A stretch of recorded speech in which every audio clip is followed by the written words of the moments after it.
Bom dia! Hoje, quinta-feira, nós vamos conversar um pouco sobre a lei de Deus.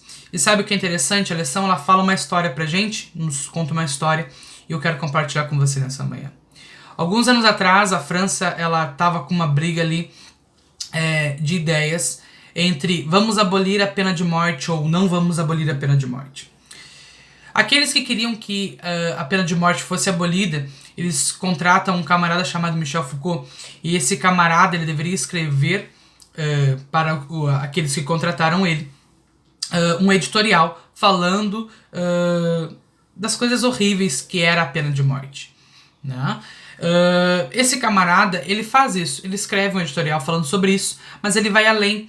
Além de ele escrever esse editorial falando sobre as coisas ruins da pena de morte, ele faz o seguinte: ele fala que, além da pena de morte que deveria ser abolida, o sistema prisional deveria ser abolido. Que ele vai além, ele diz assim que os presos deveriam ser soltos, porque tudo aquilo era uma invenção humana. Tudo aquilo não fazia sentido. Foi o homem que criou. Mas sabe o que o homem não criou? A lei de Deus, os 10 mandamentos.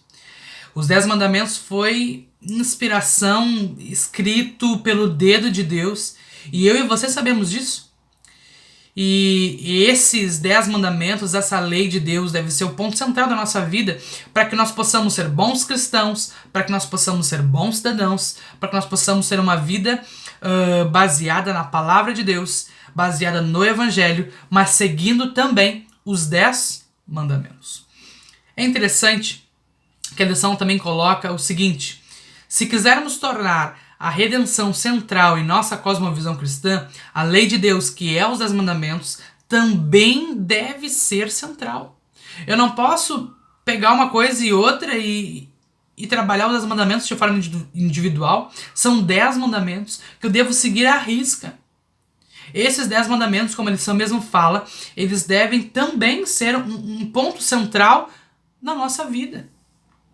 Sabe que a lição também coloca, finalizando essa questão, que se educar é restaurar em nós a imagem de Deus, tanto quanto possível nessa vida, então, mesmo no nível mais fundamental, a lei de Deus deve ser mantida à luz do exemplo de Cristo, como código moral que nos mostra quem realmente é bom aos olhos do Pai. A lei de Deus ela deve ser seguida, meu amigo, minha amiga. Que eu e você possamos fazer isso e termos ela como um ponto central em nossa vida. Um forte abraço a você, tenha um bom dia na companhia de Cristo Jesus.